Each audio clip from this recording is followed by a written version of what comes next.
menyediakan hati kami mendengarkan Engkau berfirman kepada kami. Biarlah Tuhan sendiri menolong kami.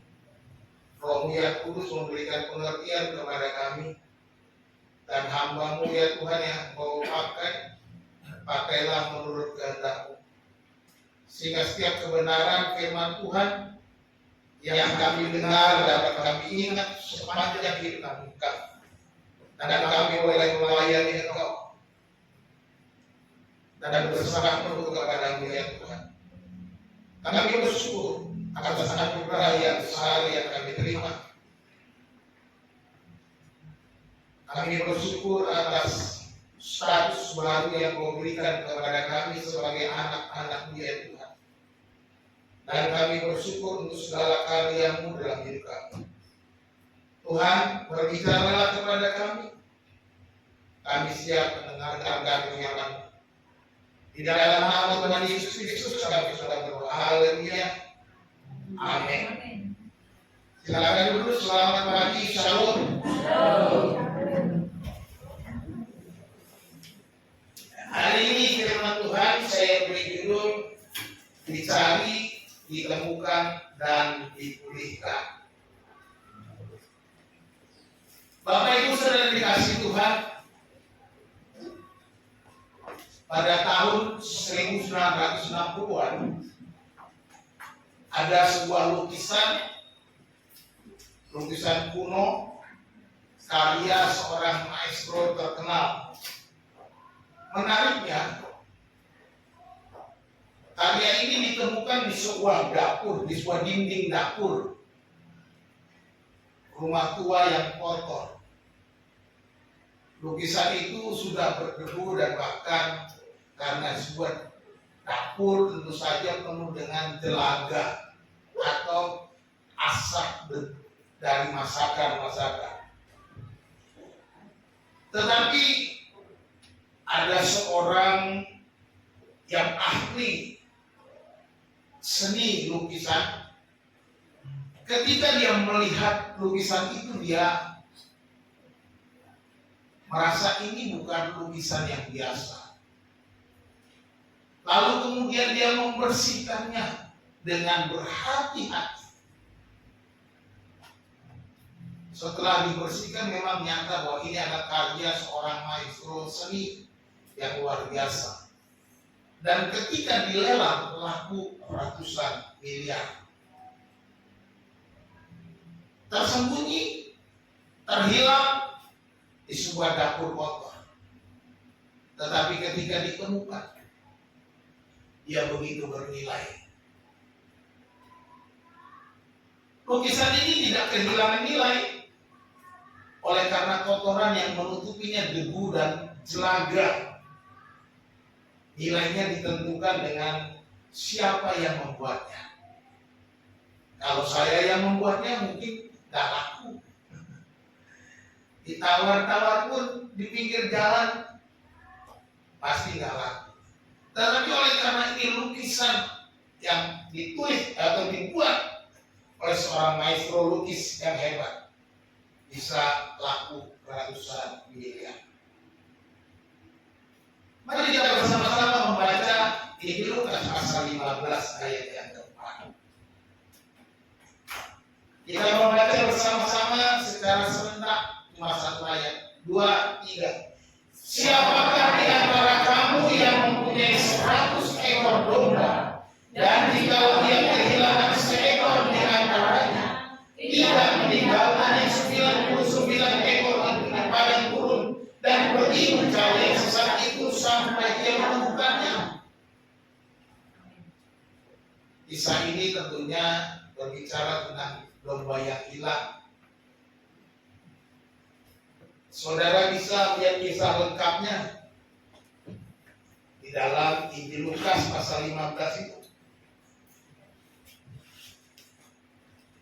Yesus menceritakan kisah yang menarik untuk kita pelajari.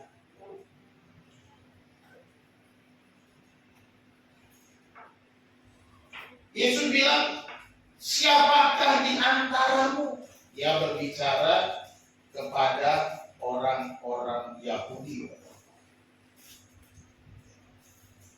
Kepada para pemungut cukai dan orang-orang berdosa biasanya datang kepada Yesus untuk mendengarkan Dia. Pemungut cukai, orang berdosa menjadi kelompok marginal atau yang dibenci oleh orang Yahudi yang merasa paling suci, paling bersih. Ya, ayat 2, maka bersungut-sungutlah orang-orang Farisi dan ahli-ahli Taurat.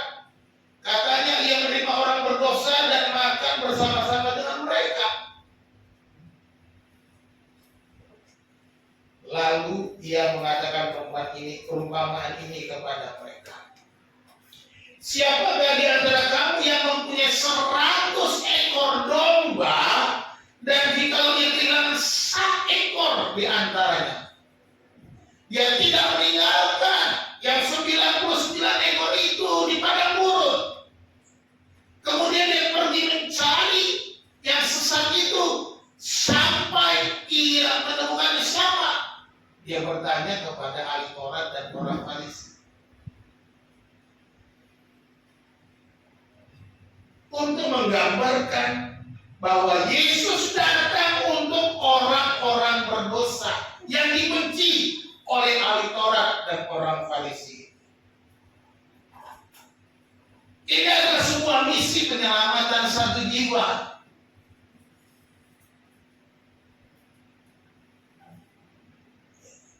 Mencari dan menemukan yang hilang. Dalam kisah itu Yesus dan si gembala itu meninggalkan 99 ekor di padang gurun. Di padang penggembalaan maksudnya. Dan kemudian pergi segera mencari sampai menemukan. Menarik. Ada 3 hal yang kita lihat di sini dari ayat ini. Yang pertama bahwa jiwamu berharga di mata Tuhan. Amin. Saudara, dikasih jiwa kita itu sangat berharga, nggak peduli siapa kamu, nggak masalah. Tetapi bagi Tuhan, setiap jiwa itu, satu jiwa saja sangat berharga di mata Tuhan. Maka dikatakan, siapakah di antara kamu yang mempunyai 100 ekor domba dan jikalau dia kehilangan 1 ekor di antaranya, tidak meninggalkan yang 99 ekor di padang gurun. Hilang cuma 1 ekor. Kalau dia gembala upahan tentu udah amat lah. Bukan punya gue, hilang 1, ngapain gue cari-cari. Tetapi ini menggambarkan seorang gembala yang sebenarnya memiliki domba itu. Siapa?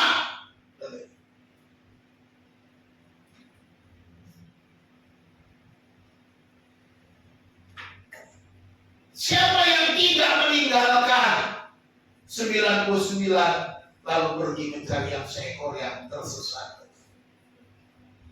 Orang Yahudi, orang-orang Farisi, ahli Taurat tak bisa bicara. Mereka memang melakukan hukum Taurat dengan letterlock. Mereka memang melakukan hukum Taurat dengan ketat. Tetapi ketika dombanya hilang, masih pergi juga mencari. Tapi ibu yang dikasih Tuhan, Tuhan tidak melihat 1:100, bukan. Bukan berarti yang 99 tidak berharga, bukan, ini bukan perbandingan.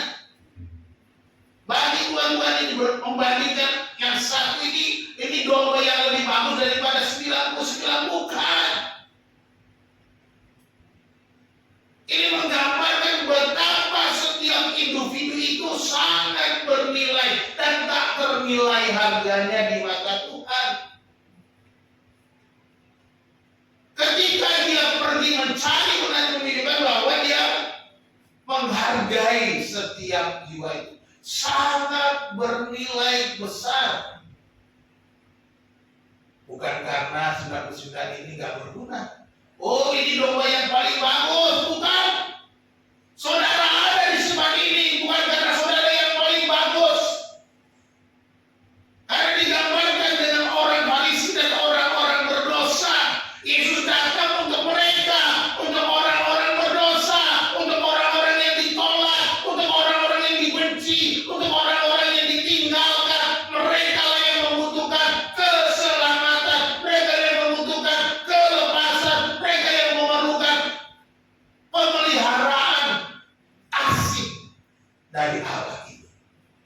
Jadi kalau kita ada di tempat ini, kalau kita ada dalam ruangan ini, itu karena kasih Allah, karena anugerah Allah, bukan karena aku lebih hebat daripada orang yang di luar sana, bukan. Tapi setiap individu itu adalah milik Allah. Ya. Jadi karena kita adalah miliknya, perhatikan, yang digambarkan itu domba. Domba. Ya. Yesus pertama datang untuk menyelamatkan domba-domba yang siapa berbicara tentang Israel. Israel seringkali digambarkan dengan domba yang tersesat. Untuk itulah Yesus datang mencari, tetapi dia ditolak. Dia datang kepada milik kepunyaannya, tapi milik kepunyaan itu menolaknya, tidak menerima dia. Itu yang terjadi. Yesus datang dari rumah Bapa, dari surga turun ke dunia ini untuk menyelamatkan yang hilang. Pertama-tama domba-domba Israel milik Allah. Saudara tahu, bangsa Israel sejak Abraham, Ishak dan Yakub itu menjadi bangsa yang dipilihnya. Bangsa yang diikat dengan perjanjian. Bangsa yang diikat dengan kasih setia Tuhan kepada Bapak Abraham, Ishak dan Yakub. Bagaimana perjalanan bangsa Israel, saudara? Kita sudah bisa tahu dari kisah-kisah mereka di dalam kitab Perjanjian Lama. Mereka dibawa keluar dari Mesir oleh Musa. Dalam perjalanan 40 tahun sampai ke tanah perjanjian, banyak hal yang mereka alami. Bangsa itu disebut bangsa yang tegar tengkuk, tetapi Tuhan mengasihi mereka dan memimpin mereka memasuki tanah perjanjian.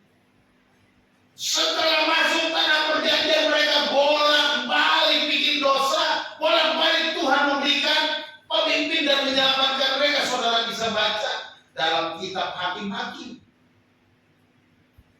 Sampai akhirnya masuk kepada kitab sejarah raja-raja. Ketika mereka minta raja, Samuel kecewa. Tuhan bilang kepada Samuel, tenang aja, bukan kamu yang ditolak, sebab akulah yang ditolak. Sekarang kamu urapi itu, si Saul orang itu. Tuhan memberi mereka raja. Tetapi berulang kali dalam perjalanan mereka, raja tidak memberikan mereka kepastian. Mereka justru seringkali menyangkali Tuhan, menjauh dari Tuhan. Bahkan ketika kerajaan itu terpecah, kerajaan Israel lebih banyak berbuat jahat. Kerajaan itu, raja-rajanya ada yang jahat, ada yang baik, ada yang baik. Orang Israel ini tetap punya banyak kesalahan, tetapi Allah mengasihi mereka karena mereka biji mata Allah, mereka milik Allah. Jadi kalau kita dicari, kalau kita ditemukan, itu karena kita miliknya. Bangsa Israel miliknya, makanya dicari. You are belong to God. Anda miliknya Allah. Hidupmu bukan milikmu. Paulus katakan setelah dia bertobat, hidupku bukannya aku lagi, melainkan Kristus yang hidup di dalam aku. Aku menjadi miliknya. Anda berharga karena Anda milik Allah, bukan karena yang lain.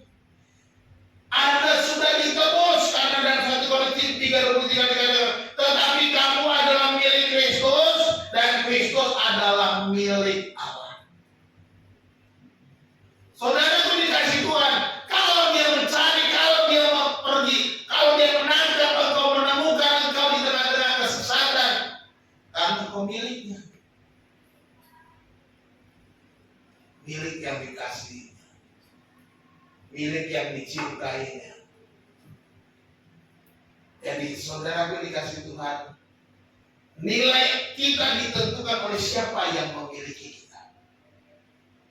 Nilai kita ditentukan oleh siapa yang memiliki kita. Kalau kita dimiliki oleh kuasa-kuasa dunia ini, dimiliki oleh kedagingan, dimiliki oleh kuasa-kuasa kegelapan, itulah nilaimu. Siapa Tuhanmu? Siapa yang memiliki engkau?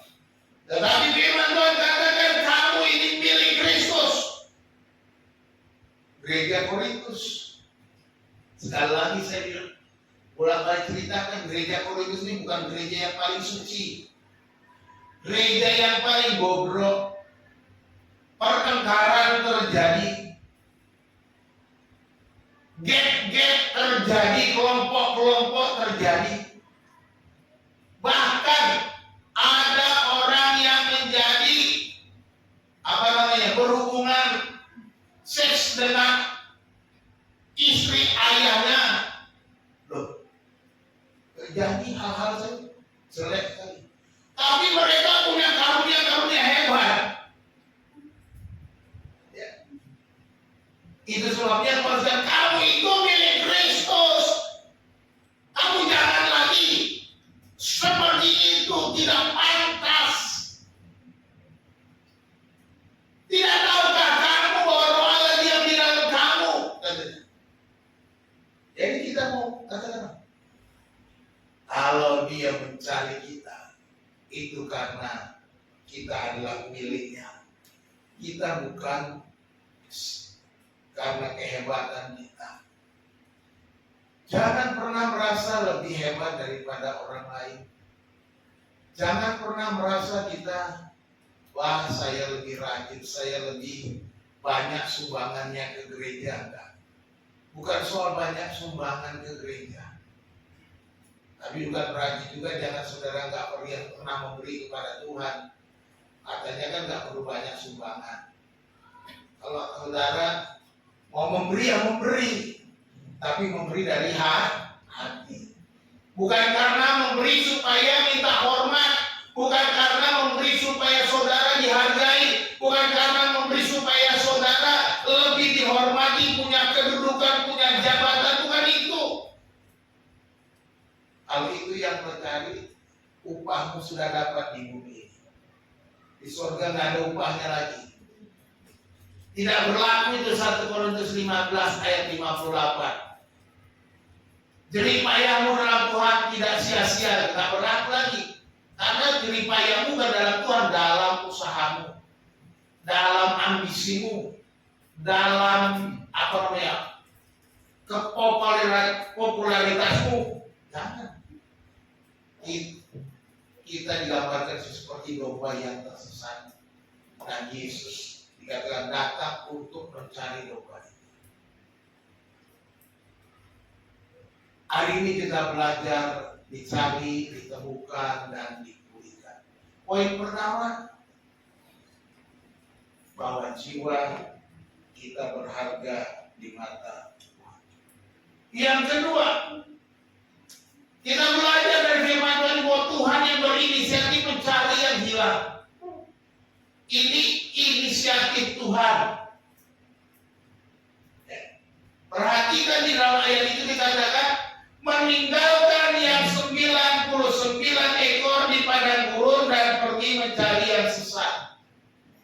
Perhatikan yang merah-merah itu. Ya. Meninggalkan artinya Tuhan yang berinisiatif. Yesus datang mencari orang berdosa itu inisiatifnya Tuhan. Kemurahan Tuhan, kebaikan Tuhan, anugerah Tuhan. Lalu dikatakan dan pergi mencari. Kata pergi mencari di situ digunakan kata present tense untuk apa nih? Kalau dalam bahasa Yunani itu berarti dia terus menerus mencari, tidak henti-henti mencari, tidak putus asa untuk terus mencari. Dia pergi ke setiap bukit, ke setiap lembah, dia pergi ke setiap jalan setapak yang dia lewati sepanjang perjalanan, dan kemungkinan domba itu tersesat di mana. Apakah domba itu terjatuh di jurang, ataukah domba itu tersesat di semak-semak atau dan sebagainya. Sang gembala itu pergi terus mencari dan mencari. Itu yang dilakukan. Itu artinya di dalam present tense, kalimat present tense di dalam bahasa Yunani. Ini bukan tindakan cari sebentar, udah gak ketemu, pulang aja lah, udah malam, capek, lelah, nggak ketemu, mungkin sudah hilang, mungkin sudah dimakan oleh serigala, mungkin sudah mati. Dia tidak berhenti, tak henti-hentinya Tuhan mencari domba yang tersesat itu. Dia pergi terus mencari. Setiap gunung dan lembah, setiap langkah, setiap tapak kaki yang sudah dilewati, dia pergi napak tilas seluruh perjalanannya. Kira-kira gitu. Apa yang dikasih Tuhan? Bagaimana sikap kita kalau ada barang yang paling bernilai hilang? Apa yang kita lakukan? Gambar apa ya? Cincin pernikahan. Bagi setiap orang cincin pernikahan begitu bernilai. Ya. Atau ada yang bilang merasa nggak bernilai lagi. Bukan soal gramnya, bukan soal emasnya, bukan soal besar, beratnya, gramnya itu bukan. Nilainya berbeda. Ya. Nilainya sangat berbeda. Saya punya cincin. Saya nggak punya cincin pernikahan, jujur. Tapi saya punya cincin yang diberikan ibu saya sejak saya SMP. Saya simpan. Dan itu saya jadikan cincin pernikahan waktu saya dikasih ke Ibu Hana. Ini saya pakai sekarang. Dipakai Ibu Hana sekarang. Itu cincin dari ibu saya dari SMP. SMP berarti kalau mungkin tahun 80-an awal. Saya masuk SMP tahun 79. 81, 82. Saudara tahu harga emas berapa tahun 81, 82? Ibu saya mungkin belinya berapa puluh ribu. Ya, nggak tahu saya. Ada sepasang suami istri yang ketika bermain-main di pantai, kehilangan cincin pertunangan mereka saat bermain. Apa yang mereka lakukan? Mereka mencari di tempat mereka bermain pasir, di tempat mereka berlarian di tepi pantai, menelusuri setiap sudut, mencari di mana kira-kira cincin itu jatuh. Mereka akan mencari terus sampai ketemu. Kalau nggak ketemu, tentu mereka sangat menyesali dan sangat sedih.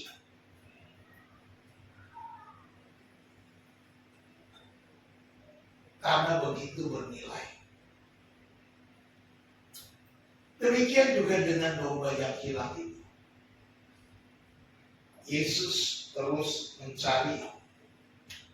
Yesus terus berusaha, bukan mencari dan kemudian putus asa. Tuhan tidak menunggu.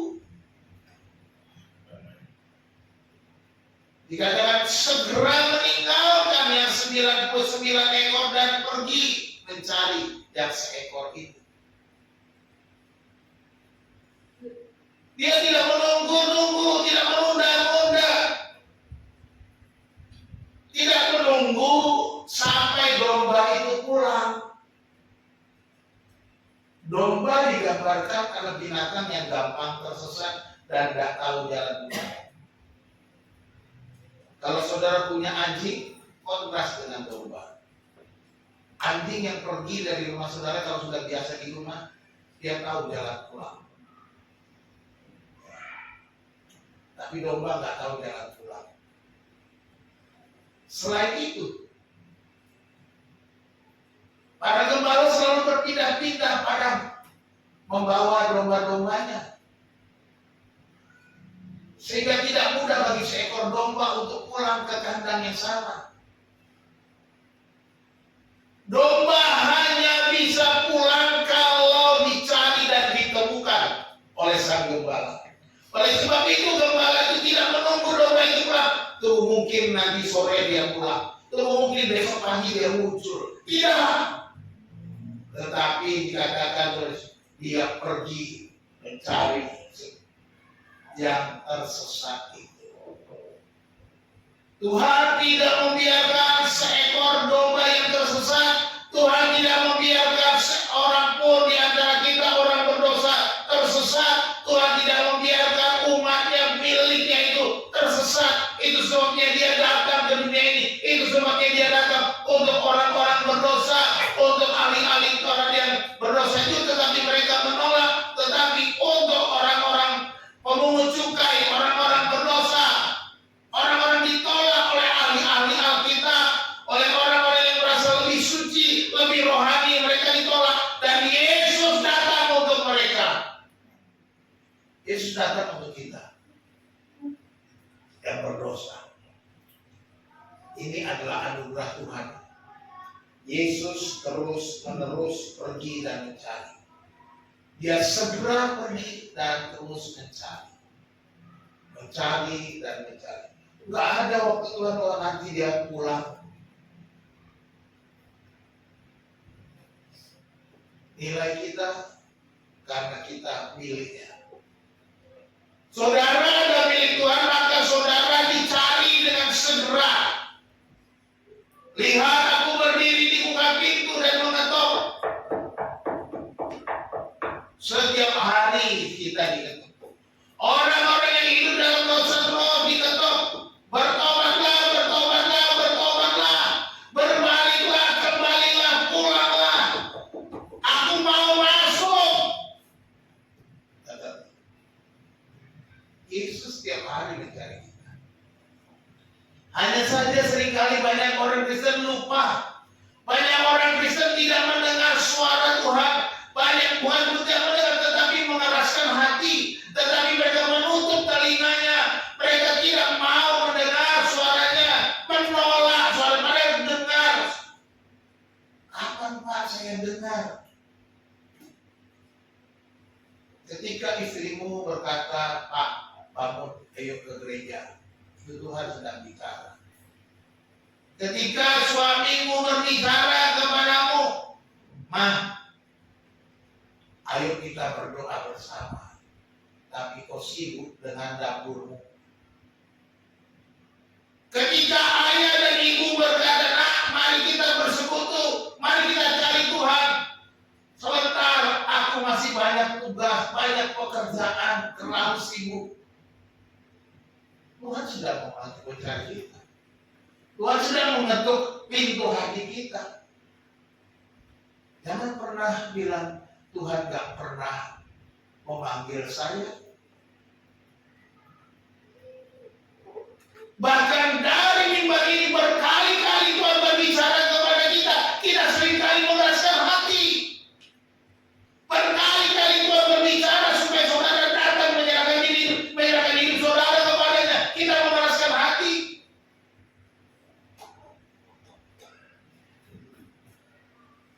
Berkali-kali kita mendengarkan firman Tuhan, kita tutup telinga dan hati kita. Kita tutup telinga untuk mau mengubah kehidupan kita. Setiap hari kita mendengarkan firman Tuhan. Tuhan mencari kita.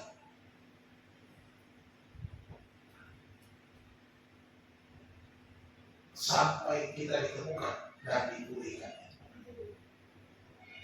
Alasannya kita berharga. Kedua, dia tidak mau menunggu atau pulang dengan caramu sendiri, tapi dia berinisiatif mencari kita. Yang ketiga, Tuhan bekerja dengan tuntas. Tuhan bekerja dengan tuntas. Perhatikan di dalam bagian terakhir itu dikatakan, pergi mencari yang sesat itu sampai ia menemukannya. Catat baik-baik tulisan merah itu. Sampai kapan? Sampai ia menemukannya. Sampai ketemu. Sampai ditemukan kembali. Dia tidak akan berhenti sebelum membawa pulang dombanya. Ini adalah Tuhan selalu bekerja dengan tuntas. Di dalam kehidupan kita melihat bagaimana Tuhan bekerja. Dia bekerja dengan tuntas. Tidak pernah Tuhan bekerja setengah-setengah. Ketika kita dicari, maka domba itu akan dipulih, dibalut, dan dibersihkan, dirawat, diobati, dipulihkan. Dia bekerja dengan tuntas. Saya mau kita melihat bahasa Bataknya ini. Bisa baca yang orang Batak? Huruf apa itu? Ini teks Yunani. Ya. Itu bagian yang merah saja saya baca itu bagian. Heos Yuri Auto. Heos itu sampai. Yuri menemukan. Autonya dia menemukan domba itu. Digunakan kata auto, domba. Kata Heos, sebenarnya harus ada nama bacanya Heos. Yuri menarik di sini kalau saudara baca gramatikanya begini. Di sini gramatikanya Yesus pakai gramatika ini buat gambarkan hati Allah. Pencariannya enggak setengah-setengah. Enggak cari sebentar lalu menyerah. Ada present tense, oriotai itu pergi. Tadi kita kata pergi itu digunakan kata terus pergi. Lalu di akhir dengan heos eore out, ini dalam bentuk aulis atau bentuk past tense.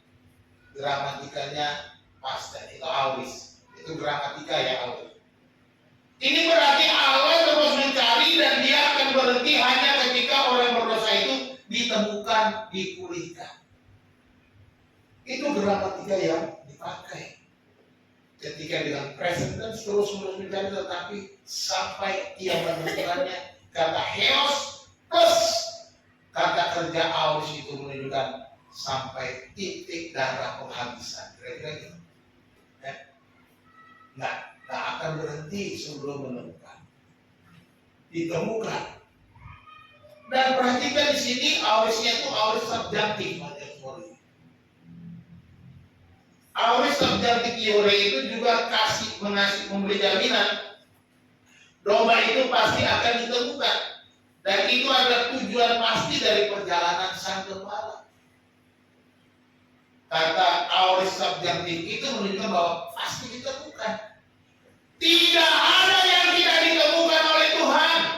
Dimanapun kita tersesat, dimanapun kita berada, dimanapun kita jatuh terpuruk, Tuhan pasti temukan. Dan Tuhan tidak akan berhenti sampai menemukan saudara dan saya. Dia akan bekerja dengan tuntas. Amin. Dia akan pulihkan. Ini yang dikerjakan Tuhan. Ini yang dikerjakan oleh Yesus kepada kita. Hidupmu berharga bagi Allah. Amin. Tiada yang tak berkenan di hadapannya. Haleluya.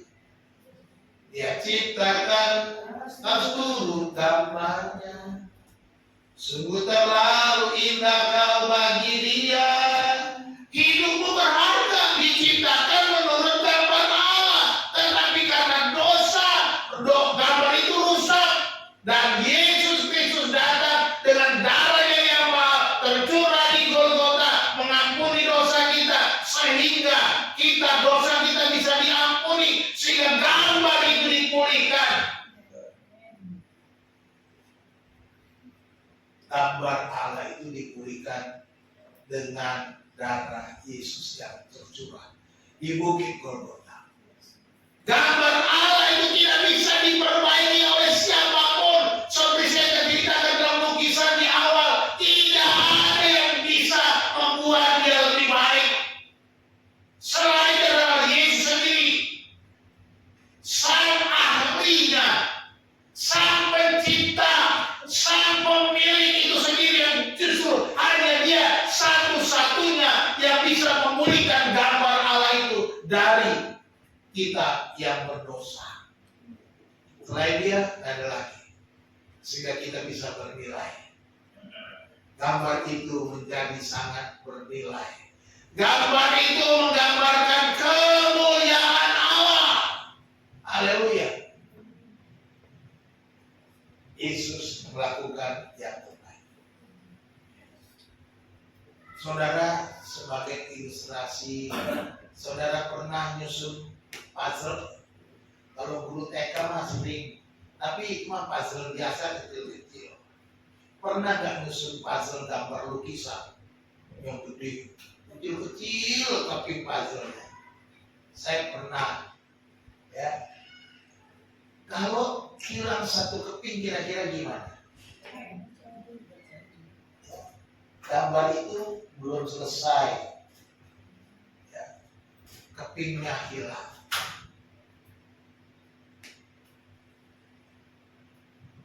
Tentu kita cari di mana ini hilangnya keping puzzle. Kalau di TK keping puzzle-nya udah banyak yang hilang, susah nyarinya. Ya. Dan saya juga udah putus asa mencari keping puzzle-nya. Saya bukan Tuhan Yesus, jadi saya udah gak ketemu lah. Gak tahu di mana, mungkin udah di tong sampah, mungkin sudah dibawa dibakar sama di tempat sampah, saya nggak tahu. Ya. Tapi saudara dikasih Tuhan, Yesus menggambarkan bahwa dia mencari pasti tuntas, pasti ketemu, sehingga gambar itu menjadi baik. Ya. Gambar itu menjadi indah. Gambar di samping kepingannya perlu ada. Kita bisa melihat pemandangan yang indah ketika semua lengkap. Saudara dikasih Tuhan, kita adalah gambar Allah. Dan Tuhan mencari kita. Berharga di mata Tuhan setiap jiwa-jiwa itu. Tidak ada yang dianggap Tuhan, si A gak penting buatku. Kalau dia adalah milik Tuhan, sangat penting bagi Tuhan. Jadi ini yang membuat kita berharga karena kita adalah miliknya Tuhan. Kalau kau milik Tuhan, maka dia akan selalu memanggil, mencari. Karena kata Tuhan Yesus, akulah gembala yang baik. Domba-dombaku mengenal suaraku. Ya. Kalau di sana itu di Palestina sana di penggembalaan di Timur Tengah sana, sang gembala itu memang memimpin berjalan di depan dan memanggil domba-dombanya. Miki, nah dipanggil.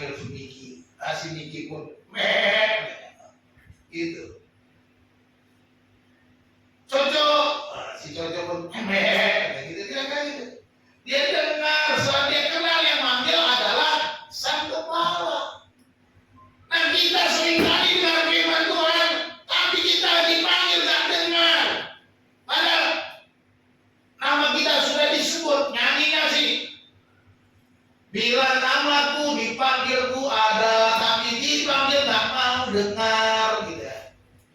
Ada namanya, tapi nggak mau dengar. Keraskan hati, itu kebanyakan orang Kristen. Di sini mah nggak ada ya. Amin. Nggak ada yang ngaku maksud saya.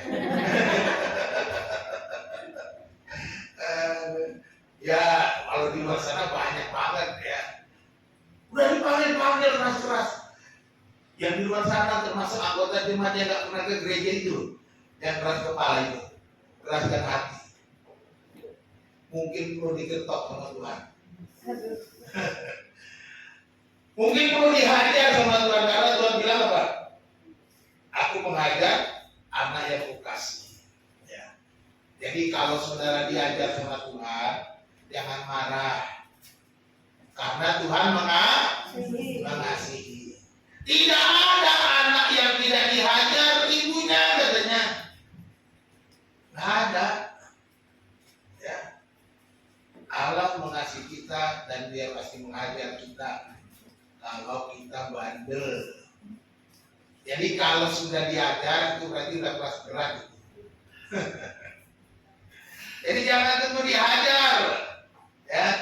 Nanti kalau sudah dihajar sama Tuhan, saudara, kasihan. Ya. Jadi mari kita dengar suara Tuhan. Dengar Dia panggil nama saya. Lalu ku jawab, ya. Kesimpulannya, dicari, ditemukan, dan dipulihkan. Yang pertama, kenapa? Karena jiwamu itu berharga di mata Tuhan. Ya, karena Anda miliknya Tuhan, milikilah relasi dengan Tuhan melalui doa dan firman. Harus ada relasi. Saya sudah beberapa hari lalu renungannya tentang kita perlu dicas seperti HP, ya kan? Ngecasnya itu kabelnya itu apa? Doa. Harus ada kabel kan? Dicas ke sumber listrik. Sumbernya itu Tuhan. Kabelnya itu harus ada. Itu doa. Di mana kita berhubungan dengan Tuhan. Tapi nggak sampai di situ. Supaya kita terisi penuh, bukan doanya yang membuat kita penuh, firman Tuhan. Jadi firman Tuhan kita terima, dialirkan ke kita, supaya kita dicas, supaya kita diricas, supaya kita penuh, supaya kita punya relasi. Itu hubungan dengan Tuhan. Jadi doa tanpa firman Tuhan nol. Firman Tuhan tanpa doa nggak bisa. Itu harus sama. Doa dan firman. Doa itu yang membuat Tuhan. Tapi Tuhan harus berfirman kepada kita. Kita dicas, diisi firman Tuhan. Tapi saya nggak dengar suara Tuhan, Pak. Nggak ada Tuhan bicara. Loh, ada firman Tuhan yang tertulis. Baca aja Alkitabnya. Sudah selesai. Ini firman Tuhan. Nggak usah nunggu-nunggu. Ada suara. Hai anakku, pergilah ke bukit sana. Tidak perlu. Ya. Tapi kalau Tuhan mau bicara kepada saudara, pasti Tuhan bisa bicara. Berapa hari lalu, saya telepon anak saya yang ada di Lampung sana. Putra, hidupmu dijaga ya. Kamu tahu hidupmu? Jangan main-main dengan hidupmu. Kamu masih ingat si Peggy juga? Ingat Pak. Kenapa? Bapak pernah tegur dia. Bagaimana caranya? Bapak mimpi menegur dia. Wah, saya dapat mimpi ya. Mimpi si Peggy merokok. Kalau saya panggil Peggy, kamu merokok. Buat kasih tahu ya Pak. Dia bilang, hati-hati dengan kamu. Tuhan bisa kasih saya mimpi. Dan saya bilang, tadi malam saya mimpi kamu 2 kali. Jangan main-main. Mimpi apa Pak? Jaga hidupmu saja. Jangan kau main-main dengan Tuhan. Jaga hidup. Tuhan bicara dengan saya. Ya, saya baru mimpi tadi, maka langsung saya telepon dia. Jadi tidak, itu untuk saya pribadi, Tuhan bicara sama itu pribadi, saudaraku. Nggak berlaku buat saudara, nggak. Nanti kalau saya dapat mimpi Tuhan bicara tentang Pak Kadi, pasti saya ngomong, Pak Kadi hati-hati. Gitu.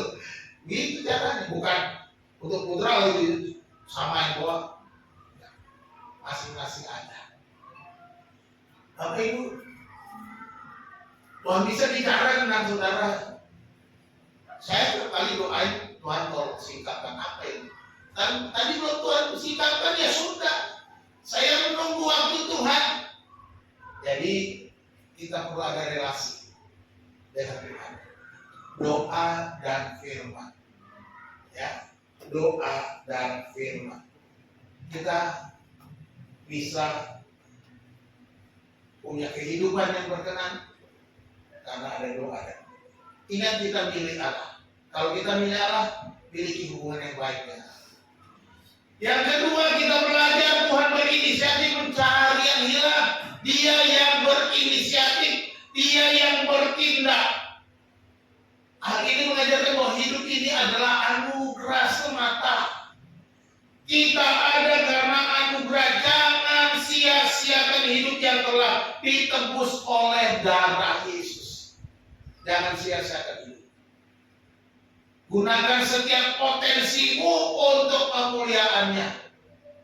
Ya. Gunakan setiap potensi kita. Melayani dia. Pak, aku nggak pandai melayani, aku nggak tahu mau melayani. Banyak pelayanan. Saudara yang mau melayani datang sama saya, kita berembuk bersama, diskusi bersama. Saya bisa kasih pelayanan. Wah, cuma di gereja pelayanan itu. Di rumahmu itu pelayanan, di kantormu pelayanan, di jalanan itu pelayanan, di mana engkau berada itu bisa jadi pelayanan. Jadi jangan pikir pelayanan itu cuma di gereja. Kau sopir bisa melayani, nggak bisa.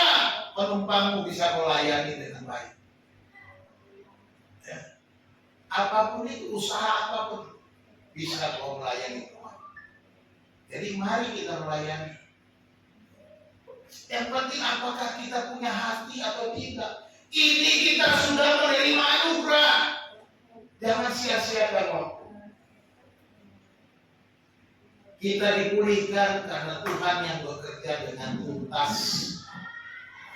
Ya, Tuhan bekerja dengan tuntas. Dengarkan suaranya yang terus-menerus mencari kita. Jangan keraskan hatimu. Kalau ada orang memanggil, berbicara kepadamu, mengingatkan engkau, Tuhan sedang berbicara. Cari Tuhan dengan segenap hati. Cari Tuhan dengan hati yang menyembah. Apa itu dikasih Tuhan? Waktu Tuhan itu sudah sangat dekat. Jangan sia-siakan waktu kita. Mari kita terus berusaha lebih baik. Karena kita hidup dalam masa anugerah. Masa anugerah ini akan berhenti dan kemudian kita masuk di masa kesusahan dan masa kerjaan 1000 tahun sampai masa kegagalan. Ingatkan kita juga. Ingat baik-baik. Saya sudah mengajarkan untuk yang sudah ikut retret pasca beberapa tahun lalu, tahun berapa? Tahun 2025 atau 2024 yang di Megamendung, di Wisma Barata yang ikut. Kita sudah belajar tentang kedatangan Tuhan sengaja. Ya, mau lewat mana? Lewat atas atau lewat bawah? Kan itu. Orang-orang yang setia pasti lewat atas. Kalau Yesus datang menjemput dan kita bersama-sama dengan Yesus